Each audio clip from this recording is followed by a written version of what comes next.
So on my second meeting with Prabhupada, it was also in the Bowery, and it was probably number 94. I think I said it was number 5 last time. I meant 94 Bowery, and it was always at night. And this time, somehow or other I heard, I don't know, someone told me, or how I found out that he had some books to sell. So I said, I'd like to buy some of your books. And he had 3 copies, the first, second, and third parts of the first canto. And he was selling them for $5 American dollars each. And I said, well, I only have $5 with me. And he said, that's all right. So I gave him my $5, and he gave me all 3 books right then and there.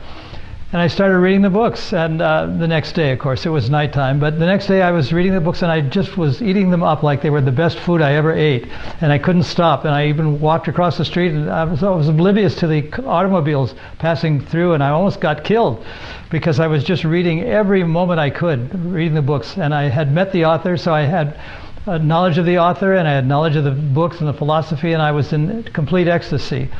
And the next time I came, I brought my other $10 to be sure that I would pay for all the books, and they were beginning. And I could tell by reading the books that the guy who was typesetting everything, it was in the days of linotype, before computers, I guess, that he didn't really know the English language, because some of the letters were upside down. I remember that some of the E, as an effort, the E's were upside down, and I knew that he didn't know the language, but I still liked reading the books. They were like nectar, wonderful things to read, and I couldn't stop reading them.